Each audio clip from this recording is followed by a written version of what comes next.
Hey, it's me, the skillet on top of your stove. Just letting you know that if you want to make this dish you're cooking taste as good as possible, you want to make sure that while you're cooking, you listen to an episode of this podcast. Before we continue my first ever journey through the Harry Potter series, just a few quick announcements. First, there's new Potterless merch available. We have digital bundles that have desktop wallpapers, phone wallpapers, ringtones, text tones, so many good things. There is Bundle On, which centers on your favorite catchphrases from Potterless, like Wizard On, So Good the Worst, Violently Purple, the Potterless logo, and so on. And then there's definitely the Ludo Bundle, which has all of your Ludo Bagman related needs. And there is the Bundle Bundle, where you can get both bundles and save 20%. If you want to see these bundles and get them on your phone/computer immediately, head on over to potterlesspodcast.com/merch now. Also, this is the first episode of Potterless in May. Here at Potterless, each month we take $1 for every member of our team over at patreon.com/Potterless and donate it to a different charity. At the time of recording, we have 945 patrons, meaning that we'll be giving $945 to the New York City Food Bank. My home city is getting hit pretty hard by COVID-19, and there's a lot of people really in need. Food banks are some of the best ways to help people out. It's a great way to help on a local level, and I thought it would be especially good right now to help the people in the city because America's not doing so hot, and New York's doing the least hot of all of the cities. So I just want to help out where I can. If you want to learn more about this charity, you can go to foodbanknyc.org, or if you want to donate to one near you, just Google your city name and food bank, and you'll probably find one. And finally, the new podcast I'm working on, Meddling Adults, has an official release date on May 13th. We will be launching the show. I'm incredibly excited about it. In case you haven't heard before, Meddling Adults is a new podcast that I'm working on where I host a game show for charity where two people go head to head to try to solve children's mysteries from the likes of Encyclopedia Brown, Nancy Drew, Scooby-Doo, etc. If you enjoyed me being painfully wrong about stuff like Ludo Bagman and Hermione splitting into three, you are going to love this show. We've recorded a bunch of episodes already and they're all hilarious. You can follow the show now on Twitter and Instagram at Meddling Adults, where we'll be posting more information such as when the trailer is live. But now you can see the art and listen to the theme song, and more stuff is coming out. I'm super excited about it, so get ready. May 13th, Meddling Adults. And speaking of being really excited about stuff, we have new patrons to welcome to the team. So shout out to Catch Savage, Maria Reynolds, Cassandra Seberon, Rebecca Jane Tarn, Holy Donut Boy, Carrie Bull, Charlotte Ventura, Georgia Osborne, Jordan Wilson, Rosanna Hignett, Alexandra Polshofer, Grace Mitchell, Annika Termanen, Leanne Kenny, Haley Nelson, Emily Fries, Cara Badgley, Bryn Parliament, Rachel Segru, Vicky, Rosalind Harris, Kenzie Marucci, Darcy Clarebro, Punk Fish, Willem Fromm, Che Costley, Rika, and the return of Margaret Downs. A name correction for Brenna Berry. Shout out to Brett K, Zoe Sponson, Caitlin, and Stephanie Lennox, who all upgraded their pledges. And a huge shout out to our new producer level patrons, Elle Kringle, Jennifer Terzian, Crystal Pollard, and the return of Lovekesh Longer. They joined the ranks of Vicky, Aaron, Clow, Marchismo, Samantha, Juan, Rose, Marie, Maria, Ramina, Audra, Eleanor, Nikita, Ali, Amelia, Sarah, Ben, Rachel, Zachary, Orchid, Vivian, Haley, Moster, Alex, John, Noel, Liz, Brandon, Claire, Rory, Veronica, Lotta, Noah, Tracy, Colleen, Jennifer, Friday, Ivor, Summer, Andrea, Justin, Jacob, Maya, Mark, Polly, Zena, Harlan, Noelia, Addie, Nikki, Kine, Amanda, Alicia, Kafir, Sarah, Marta, Eileen, Keegan, Mr. Folk, Maya, Floor, Siri, Georgia, Skyla, Edel, Professor Threat, Ellie, Elizabeth, Michael, Tiffany, Kelly, Carrie, Connie, Jen, Nedry, Will, Samantha, Aurora, Marcus, Courtney, Marique, Ashton, Brittany, Phelan, Julie, The Meadows Family, Ginny, Brianna, McKenna, Heather, Brad, Thomas, Brianna, Kevin, Lori, Chrissy, Jarl, Haley, Ashley, Peta, Sophie, Jen, and Nicole, Callahan, Kylo, Leah, Melissa, Bella, Melanie, Bill, Victoria, Elizabeth, Britt, Becca, Reese, Adam, Joseph, Lily's mom, T-Run, Madison, Kyle, Tonks, GK, Sabrina, Sophia, Farzan, Melanie, David, Maria, Matt, Okamahime, Yimki, Bony Pony, Jacob, Kelsey, Taco, Blowfish, Rike, Taylor, Rochelle, Megan, Alicia, Riley, Colleen, Stin, Laurel, Rossanne, Erica, Miranda, Landon, Kendra, Natanya, Yogan, Darcy, Richard, Sandra, Craig, Andren, Demi, Kelsey, Michael, Danae, Michelle, Callista, Steamed Nuggets, and Kurt I. Potter, who never forget to put their removable toothbrush head on their electric toothbrush before running it underwater. If you want to be like one of these amazing patrons and get access to bonus episodes, director's commentary, exclusive live streams, exclusive merchandise, and more, you can head on over to patreon.com/Potterless. But without further ado, let's get into episode 124 of Potterless, covering the first part of Act 3 of Harry Potter and the Cursed Child, guest starring my best bud, Johnny Frohlichstein.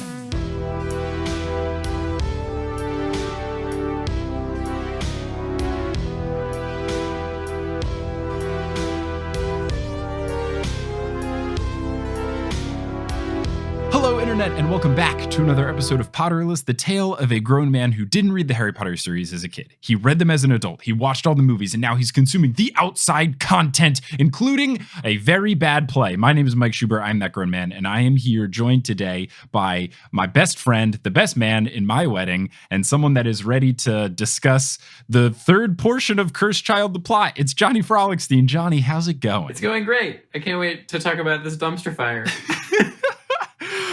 Yes. It's been quite a while since we've had you on the show, and I can't think of a better reintroduction than just a classic Shubes and Johnny dunk fest, you know? I wish either one of us could dunk.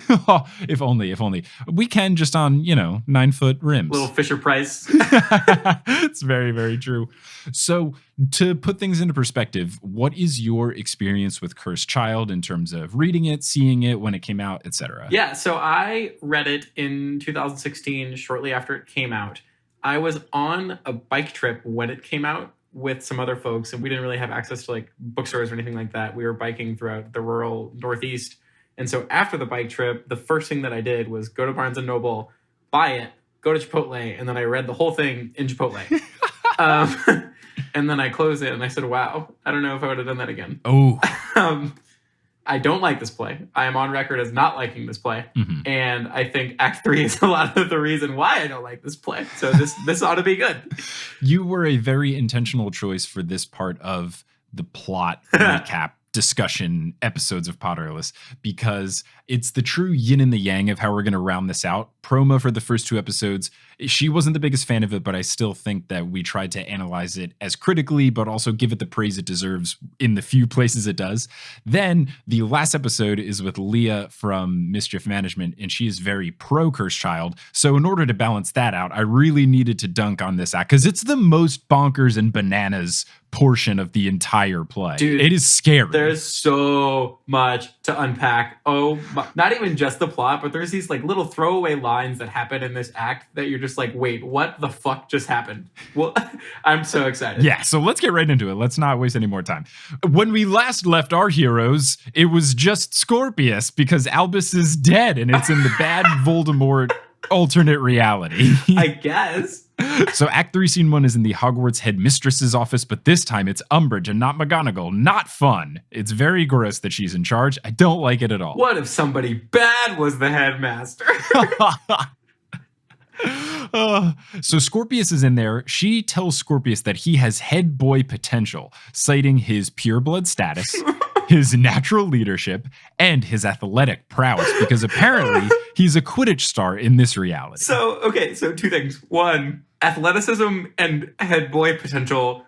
Never have we gotten any evidence that that's helpful. Percy Weasley was head boy. Second, she says, I've seen you on the Quidditch Biz. There's rarely a snitch you don't catch. And as you and I have discussed, being able to catch a snitch does not mean that you're athletic. That's true. I mean, maybe the wizarding definition of athletic is very different because, to my knowledge, they have just the one sport. So if you are an athlete, you're a Quidditch player. So in order to be athletic, you are just good at Quidditch. I think it's just different uses of the word. Okay. We both have our axes to grind on Quidditch requiring no athleticism or real cross-training apart from just flying more. Just very specific. Really good forearms and core muscles and you're good. And inner thigh strength. Right. Really powerful inner thighs. You can crush a watermelon between them. But Umbridge goes on to say, quote, I've positively glowed about you in dispatches to the augury. So this is the first instance of mentioning the augury, and we learn later, spoiler alert, if people haven't read this, that it's Delphi, aka daughter of Voldemort. Ugh. When I read this for the first time since 2016, so when I was reading this for recording, I saw the word augury, and I wrote down what the fuck is an augury, because I have genuinely no idea, and I still really don't. So I do, because I did Potterless Live at LeakyCon Dallas last year about the Fantastic Beasts and Where to Find Them spin-off book. And augury is a bird. It's basically the sad phoenix, pretty much. It's a bird that has a sad song that it sings, and people back in olden times thought that the song foretold death, but actually it just foretells rain. I believe it is green and black, so it really is just an emo bird. Okay, that's actually pretty sick. Yeah, especially for a villain to be named that, Yeah. because it is basically the evil phoenix. I'm into that. I don't know why that wasn't inserted into the play so that I could know that. And I guess if you saw the play, maybe you would know because she has the tattoo or whatever. But they never really explain it. Aside from saying that she has the tattoo, they never say, here's what an augury is, because we never run into an augury in the main books, I don't think. No, we definitely don't. This is something that Promo and I were talking about, is just in this story, they alternate between thinking that the reader is incredibly unintelligent and knows nothing, or they know everything. And in this instance, I guess they're just assuming that everyone read the Fantastic Beasts and Where to Find Them spin-off book before watching the play / reading the play. That's a really good point, that either they're assuming you're like a Harry Potter super fan or you don't know shit. It's baffling, and I just don't know who these people had in mind as their audience when they wrote this and made it a play, because it tends to go back and forth. Definitely people who enjoy fan fiction. So Umbridge goes on to say, our work together flushing out the more dilettante students has made the school a safer, purer place. I will say they are doing a good job of keeping Umbridge true to form in being incredibly gross and skin crawling. Yeah, and at this point, the word augury and dilettante have been used in back-to-back sentences, and I'm just fucking lost. I do think that they did a good job of keeping some of the characters the same. I think they did a good job with making McGonagall her sassy self, and I think that they've kept Umbridge pretty true to form here as well. No, totally. So Umbridge says to Scorpius that in the past 3 days, he has asked too many questions about Harry Potter. So it is a bit bonkers that we have just fast forwarded where Scorpius is in a world he is not familiar with, which seems like the worst mental state to be in, basically being indirectly responsible for the death of his best friend and his best friend's dad in a way. And he's just living in that for 3 days when we pick up seeing him. It sucks. Also, can we talk about how it was the 3 days since she found him since Voldemort Day? Yeah, what a bad name for... what is Voldemort Day the celebration of? I don't know. It sounds like if somebody was making fun of time travel and they were like, oh, be careful going back in time. You might come back and there's Voldemort Day. That's what it sounds like. It's such a strange name for the holiday because Voldemort, Lord of the Theatrics, would have made it something much more dramatic. Even if it came out cheesy, if he tried to make it sound very cool and intimidating and he didn't, at least that is more effort than just calling it Voldemort Day. What do you say on Voldemort Day? Do you say Happy Voldemort Day? That sounds weird. Do you wear little Voldemort hats? What is this? What is this? I have no idea. But something that they do say in this Voldemort alternate reality is they say for Voldemort and Valor, which I guess is this version's Hail Hitler. And they put their arms in, I think they describe it, it kind of sounded like a Wakanda X from Black Panther. I know this play predates that movie coming out at least. But I think they do that. And then they say for Voldemort and Valor, which is just a really wordy, syllable heavy Hail Hitler. Was there a Hitler Day? Was that a thing in Nazi Germany?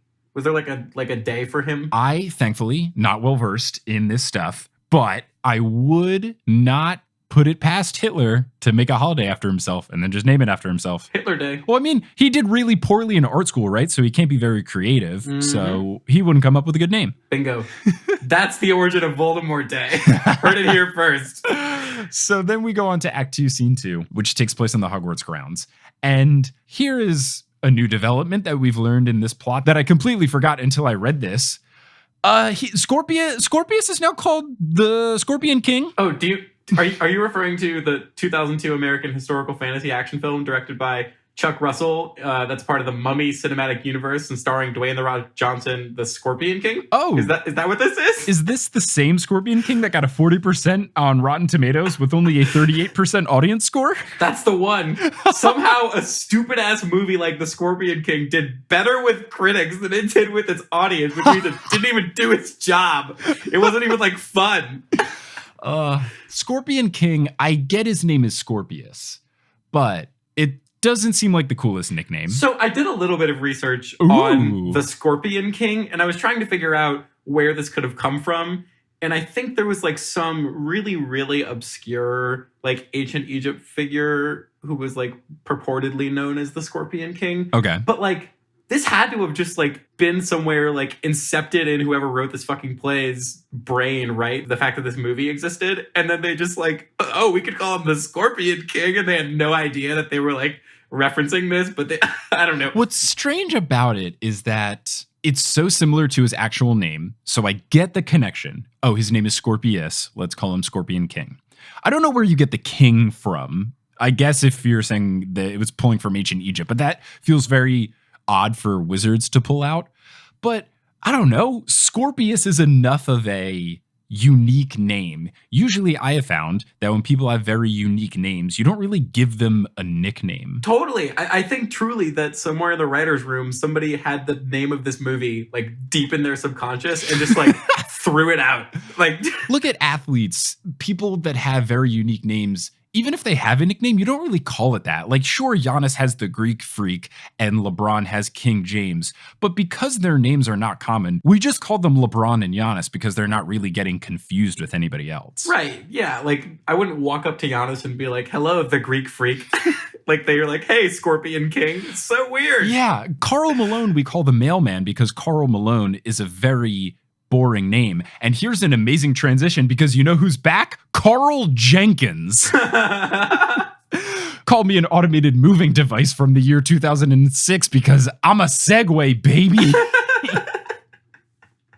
Carl Jenkins, resident Hogwarts student. Carl Jenkins. We have already trashed this name on previous episodes, but I'm happy to give you the floor if you want to trash it again, that there is a character in Harry Potter named Carl Jenkins. I doubt I have anything original to say, but in the same universe as Ernie Macmillan and as Gilderoy Lockhart, we have Carl Jenkins. We have Carl Jenkins and Polly Chapman. And now Polly Chapman in this scene, I don't know if anyone is familiar with Twilight. I am not particularly familiar with it, except for there was some YouTube series of people reading Twilight, so I know a little bit. I know there is a chapter in Twilight where they have a Sadie Hawkins dance, I think. That's the one where girls ask the guys, right? Mm-hmm. So in Twilight, there is a chapter where this happens, but what people do is all of these boys that want to go to the dance with Bella ask Bella, hey, are you going to ask me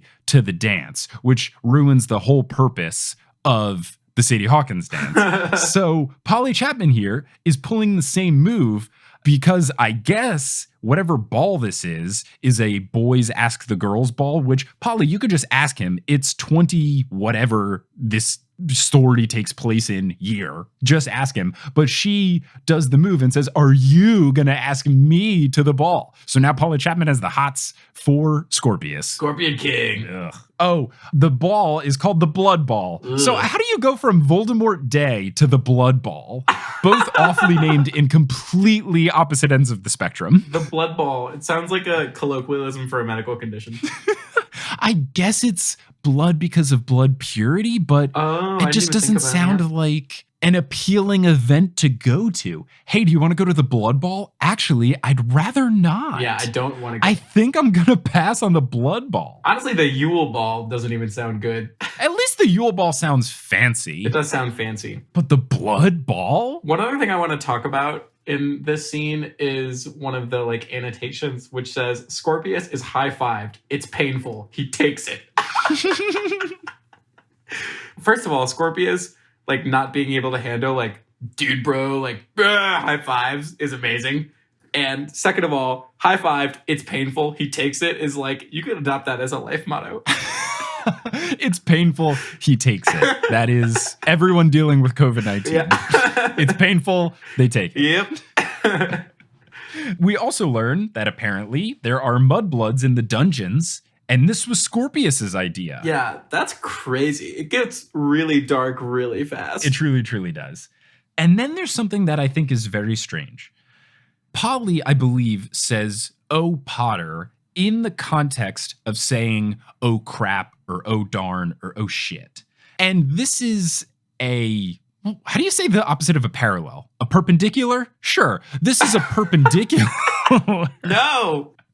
This is an intersection.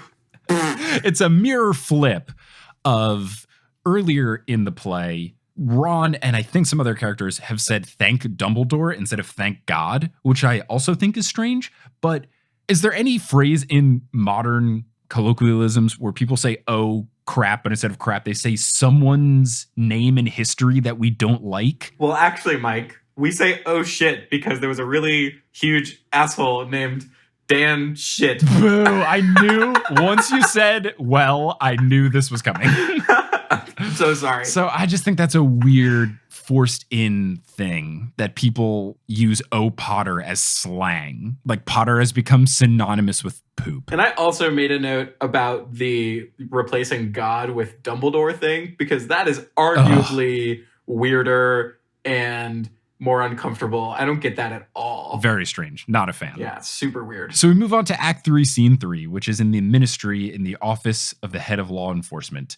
And this was Harry's job, but now he's dead, so it's Draco's now. Draco is the chief of police. I feel like there's a lot going on here with like the odds of these people all ending up in these roles. How many wizards are there to choose from? And how are these like convenient little plot things happening in this alternate universe? I don't get it. It's incredibly convenient. This version of Draco at first appears to be more evil. He's not full-fledged unhinged in killing muggles, but he does apparently bribe the muggle prime minister at the direction of the augury.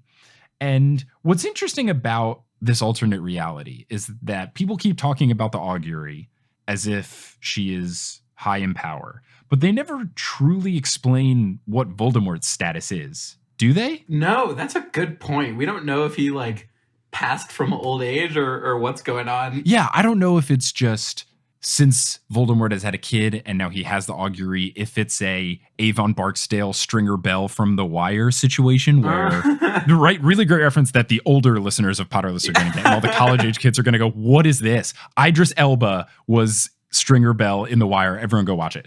But maybe this is the situation where Voldemort is still in power, but he has the augury doing all of his dirty work and checking in on people so that he doesn't have to do anything. Yeah. Basically, the augury is taking care of all the little tasks and keeping people in check so that Voldemort doesn't have to be bothered, like a managerial role. But they never clarify what Voldemort's status is, which I find strange. And in the annotation, they say that there's augury flags like hanging in Draco's office, which sort of implies that like she's the figurehead now. Yeah, so what happened to Voldemort? I don't know. Yeah, it's a great question. It is bonkers that it's just never addressed. Mm-hmm. Totally. It's so strange. Then there's a little bit of an argument between Scorpius and Draco about how Astoria wouldn't have liked this behavior out of Draco. And Draco in this conversation reveals that Lucius never liked her, but Draco defied him by marrying her. And one note that I have, in this conversation, Scorpius calls Lucius grandfather, which is the most terrifying but on-brand thing, because I called my grandpa Pop Pop and my grandma Grammy. I know that usually people have cute little 2-syllable nicknames because that's what they said as babies. Do you have any of these fun names for your grandparents? Not really. It's sort of just grandma and grandpa, but that's hilarious because that's pure Malfoy. Yeah. Grandfather. Even grandma and grandpa, but grandfather? Grandfather. Salutes him. It's so professional. Also, Lucius Malfoy is a goner by this point because grandfather didn't like her very much. Past tense. Yeah. And Scorpius, he's like 13 at this point, maybe 14? I don't know. He's in his third year, so he's 13. How do you know? Because depends on his birthday, but I've been made fun of enough for getting the ages wrong that in book 1 you're 11, in book 2 you're 12, and book 3 you're 13. So yeah, but Lucius was not that old when battle. Anyways, He's gone. But Draco, which I think is confusing, starts to strangely enjoy this new Scorpius, because this new Scorpius, which just means Scorpius is acting like the Scorpius we actually know, not this alternate reality, evil Scorpius. And it's starting to remind Draco of Astoria. He supports the change, but he wants Scorpius to do so quietly so it doesn't raise any questions, which seems strange to counteract. When we first encounter Draco in this scene, he seems to be even more evil. But by the end of the conversation, he is nice Draco. You're super right. The turn is really weird. And I want to talk about Scorpius coming into existence in this timeline. Because, okay, so think about like the third Harry Potter movie when Harry and Hermione walk into the hospital wing at the end and the ones that were by Ron's bedside table just disappear. So was there a whole other Scorpius living a life where he was like a huge asshole? And did he just like wisp away? Like what? There is so much to figure out. I am not sure, because the Time Turner situation is different from the book series to this. Yep. And it might even be done differently in the movies and the books. I don't remember if that was just a movie thing or if that's also what happened in the books. But I know in the books, people seem to teleport Remember there was the thing where Hermione was on the stairs and then she was at the bottom of the stairs? But regardless, did this other person disappear? We don't know where he was when he snapped back to reality. Oh, there goes gravity. He could have been in the middle of a party and then he's just gone. And he has a whole different identity, right? Like, whoever that was effectively ceases to exist because now our Scorpius is in this timeline, which means because he's there, this other one just poof. It's so weird. It's also strange because the evil Scorpius before good Scorpius came back, if he was in the presence of any other person, that person would have raised the flag because that person would say, oh yeah, I was hanging out with Scorpius and then he disappeared. And ever since that happened, he's acted like a different person. Ever since then, he stopped smoking cigarettes and wearing sunglasses. He hasn't put a kick me sign on anyone in 3 days. That was his thing. It gets messy when you think about it too much. So let's just move on to Act 3, Scene 4, which takes place in the Hogwarts Library. Scorpius is looking into how Cedric became a Death Eater, which still makes no sense. That is one of the biggest gripes that I have, and I think a lot of people have, is that we're supposed to believe that because Cedric got embarrassed in the Triwizard Tournament that he decided to become a racist. It's literally totally out of character. He's supposed to be this like incredibly stand-up guy who's like selfless, and we don't really know of any Cedric flaws, I guess, in the book, but like so out of left field. It makes no sense. It is so strange. Imagine if LeBron James, when he lost the 2011 NBA Finals to the Dallas Mavs, after that decided, oh, you know what? I'm racist now. Yeah, that's like literally it. I'm joining the Nazis. Yeah, it's so bonkers. Truly baffling. Oh, pass, Mike. I think you've hit the nail right on the head. This is truly baffling in a bad way. But you know what's baffling in a good way? The deals that I'm about to tell to the listeners in Wingardium Adridosa.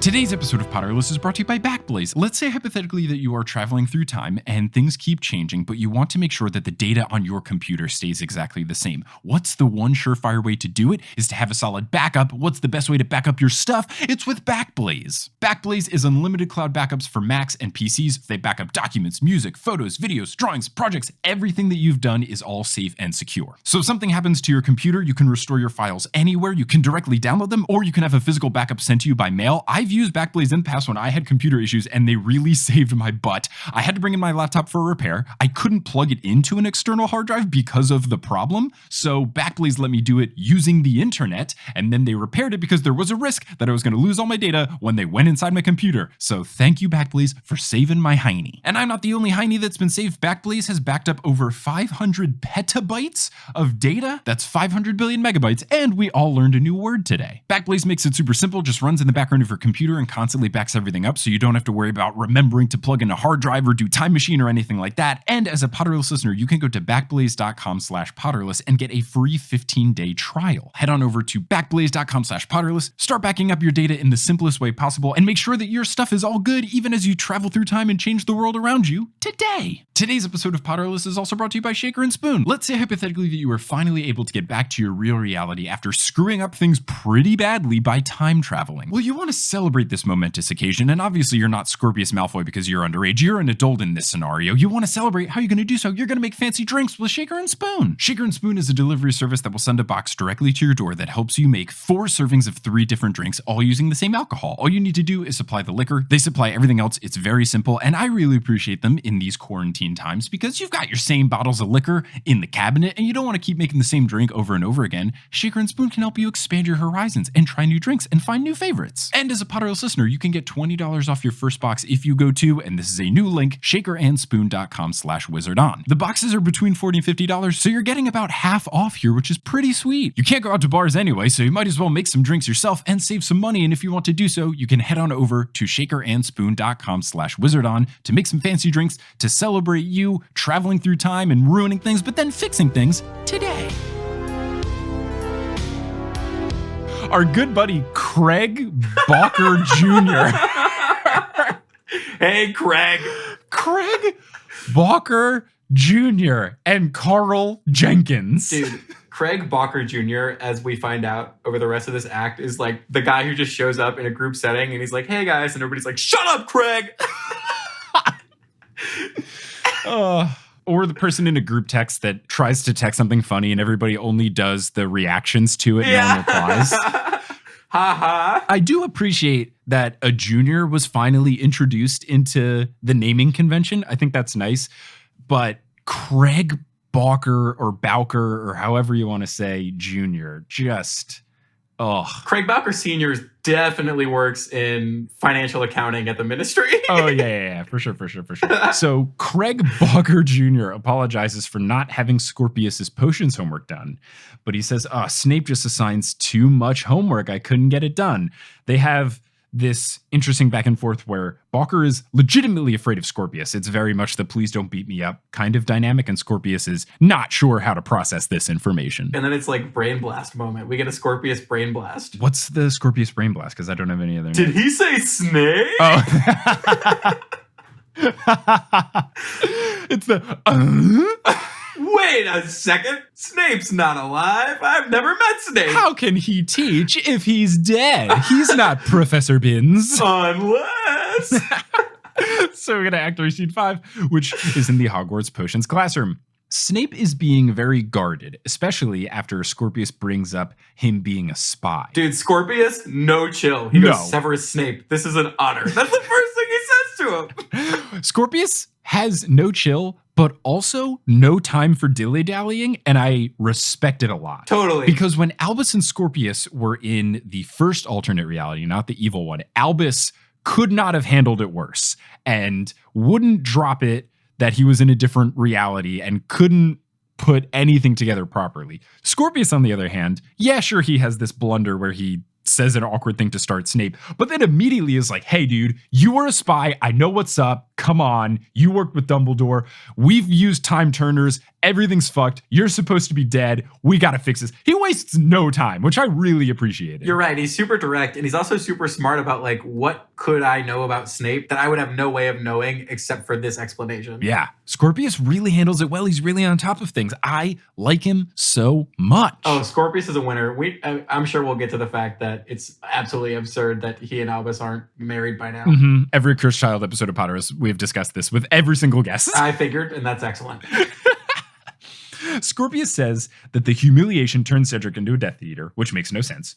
Cedric killed Neville, which sets off a chain reaction because Neville was supposed to kill Nagini and so on and so forth. Then, as you mentioned, Scorpius plays the Lily card and the Albus Severus card, and then that's what gets Snape to finally go along with him, and he opens a hatch that leads to a hideout, which brings us to Act 3, Scene 6, which takes place in the campaign room. So Hermione is in there, and she takes offense to Scorpius until Snape vouches for him. Can we just talk about how awful and forced the Hermione-Snape interactions are? This is like the most fan-fiction-y part of the whole thing. Yes. Like having like little like jabs at each other. I was an excellent student. You were average. Like there's no way these people who we know from the 7 books would talk to each other like this. There's just no way. I think maybe you could make the claim that it's been so much time that we don't know how their relationship has developed. It did still feel forced regardless.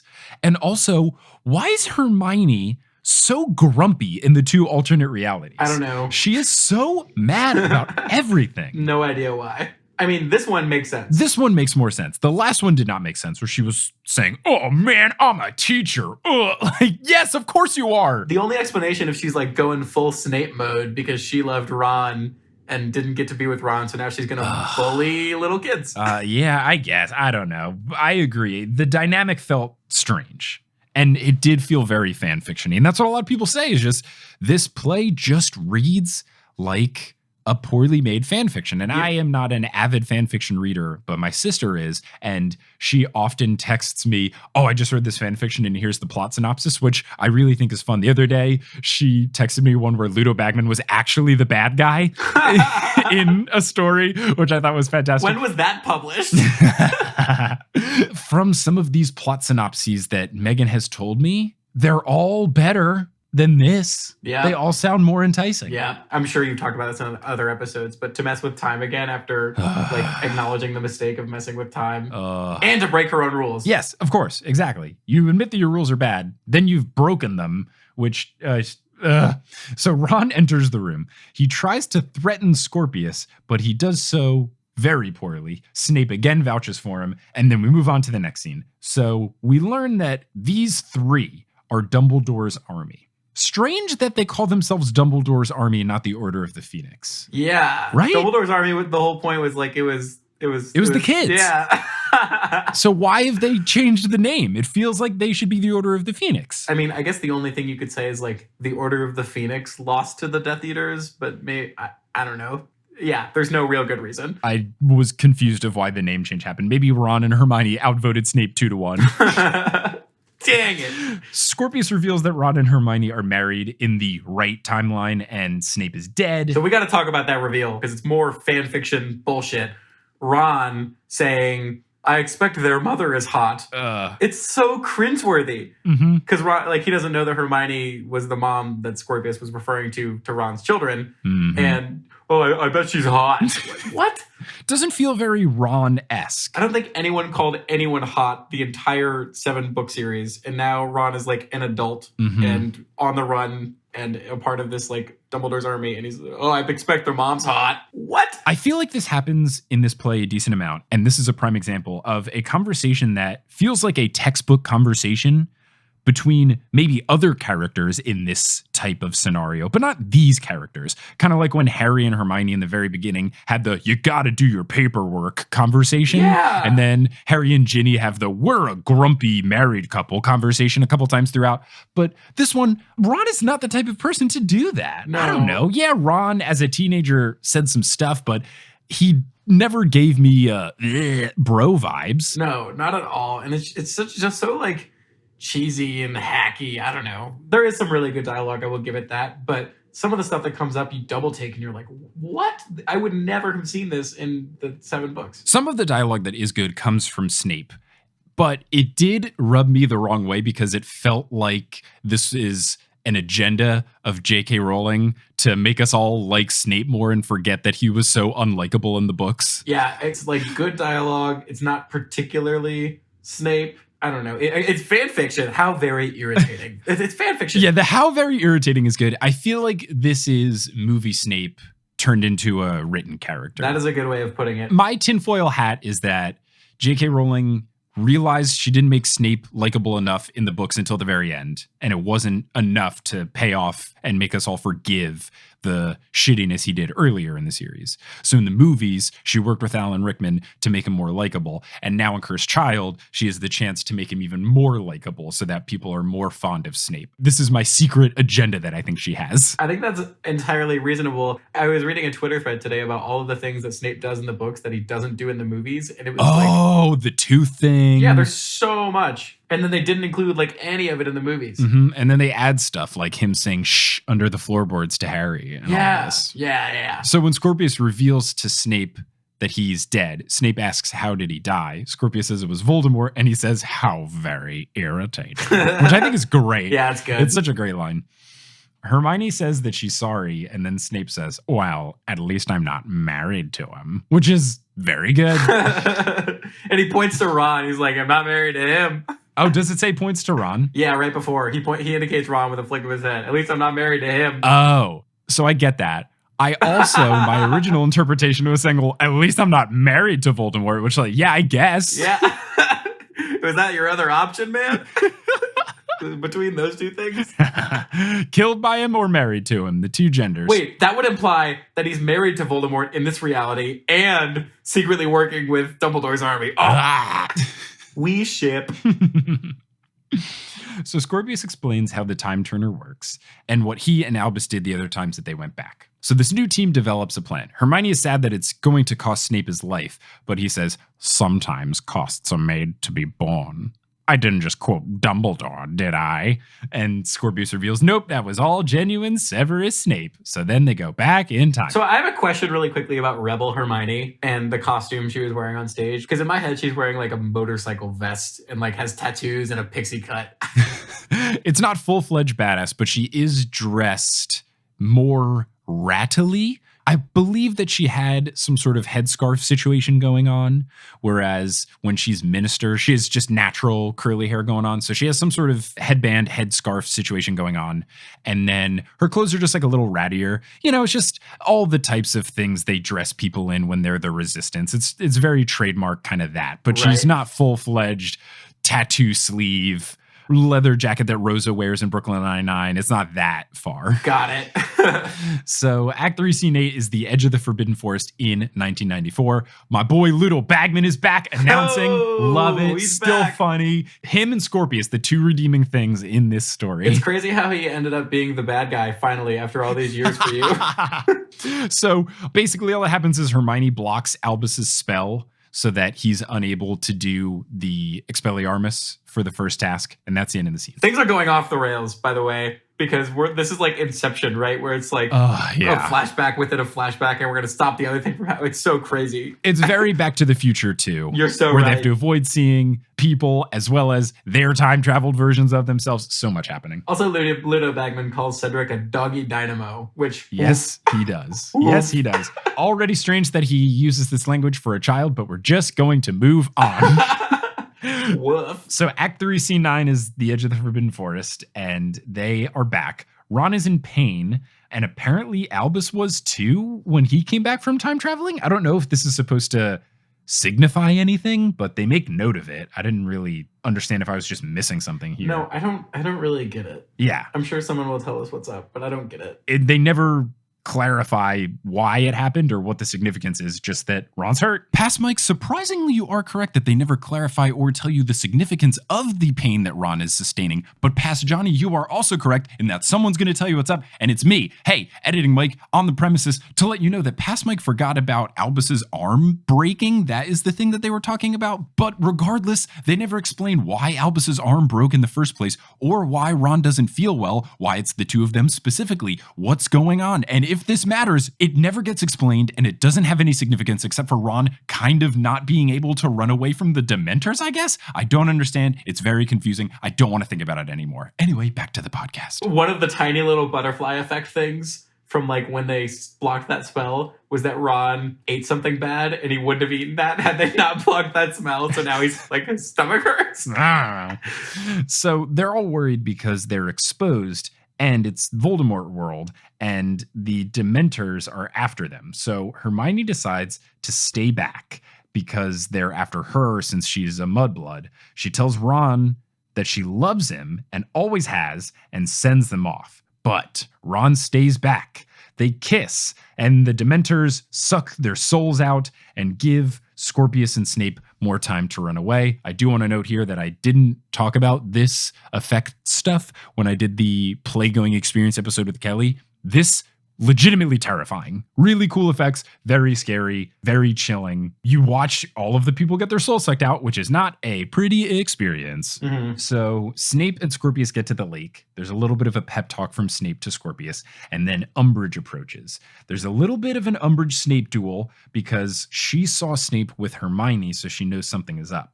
But Snape sends her flying after she rises in the air and spreads her arms, which they don't really explain. I guess she's just gotten into dark magic? Yeah, that was always the thing about Umbridge, and I think this is kind of a bummer that they included this, but she was always like institutional evil, if not like explicitly evil, right? Like she always represented like systemic types of issues and evil. Abuse of power was her big thing. Yeah, exactly. And now all of a sudden it's like, nope, she's off the deep end with everybody else. It's like, oh, that's weak. Yeah, I didn't like it because she never really showed any sort of magical prowess with doing spells throughout. She did some basic ones, but nothing truly impressive. So the fact that she's now able to make herself fly in the air, like she's supposed to be some dark sorceress, I don't know. Right, she's a better villain as a not particularly significant witch who's just a bad person in a position of power. Right, I think that makes her more compelling. For sure. So Snape and Scorpius are able to continue. Snape has all of these cheesy lines at the end, which I really didn't like. I was kind of on board with this new Snape, and then he just says all these things like, tell Albus, oh, Albus Severus, I'm proud he bears my name. Now go. I didn't like that he ended on just being a huge cheese ball, because that's not who Snape is. Also, do we think that Scorpius would know that Lily's Patronus was a doe? I feel like Harry probably revealed that. I'm sure Harry went on the Snape was a good guy and he should be remembered being well tour immediately after the Battle of Hogwarts. So that's and probably I feel like common that knowledge. detail probably, yeah, that's what I'm thinking. I buy that. It was such a monumental event that I believe that there would be a lot of information about it in history books of sorts. And I feel like that detail would be there as well. Yeah. So Snape sends Scorpius along with his doe Patronus, and Snape also lets the Dementors suck out his soul so that Scorpius can have some more time. This works. It allows Scorpius to go back in time, and everything is pretty much back to normal. Albus is back with him after the second time turner, and this is, I don't want to break my brain, but should there be two Scorpiuses? Because Scorpius went back the second time and undid what they did for task number 2. So there was already an Albus and a Scorpius. Now there's another Scorpius, and he stops them from doing the embarrassing Cedric thing. So then that Albus and Scorpius go back into the future, and then so does this additional Scorpius. Maybe there was a second Scorpius just watching, and he was watching, and then he looked at Scorpius's butt, and he said, Slytherin's ass. Like, how do the time turners know to not have duplicate people when you go back to normal? I feel like this is an instance of the rules being broken and not making sense. Oh, yeah. No, I mean, the whole thing is off the rails. Yeah. But I don't know. Have you talked about in the other episodes about like the fundamental rule that she broke? How like there's 2 time travel styles in fantasy, and she like has used both now in the series? Not really. I would love for you to go into it. So basically, like the 2 types of time travel you could consider are one where you can go to the past and like change the future, and then everything changes from the moment that you went to the past. Like Back to the Future. Right. Or there's the fixed timeline approach, which is what's used in Harry Potter 3, right? Where it's already determined. Right. And that's why Harry saw himself do and so that would imply like, no free will, it's all fate or whatever. Mm-hmm. But the fact that she used a fixed timeline in book 3 and is now using we can change the future timeline in this is such a bummer for me. So the only thing I can think to justify this is that in order for the fixed timeline to exist, there has to be one go through where it doesn't happen. And maybe in Prisoner of Azkaban, we read the whole series from the perspective of second Harry and Hermione. I don't know, man. This sucks. Yeah, right? Well, and it's like the 2 fundamentally contradict each other. And we've seen that you can't go change the past, right? Buckbeak never died. We learned that. Right. McNair smashed a pumpkin. He didn't smash Buckbeak. Right. And then Harry cast the Patronus. So you're right. It's like, it doesn't, I don't know, the 2 fly in the face of each other. Yeah, regardless of us trying to figure it out, we can at least say that they are done differently. I guess the only justification you also could give here, just trying to play as much devil's advocate as I can, is that maybe these different time turners do different time travel, because these were different, they look different, they're not a necklace, it's made by Theodore Knott. Maybe the magic is that these time turners work this way and the other time turners work that way. Maybe that's it? Yeah, you're right. That is the only thing. That is the only explanation. That's the only way, but that's still ugly. Yep. So as much as I would love to keep going, we have talked for quite some time, which was expected here. So thank you so much for joining for this portion. We'll cover the rest of the ridiculous events that are about to unfold in the next episode. But if people want to find you on the internet, where can they do so? You can follow me on Twitter at Johnny Frohl. I retweet stuff and I tell some jokes that at least I think are funny. And I also think are funny. So if you enjoy our sense of humor, go follow Johnny. If you don't, block him. Stay as far away as possible.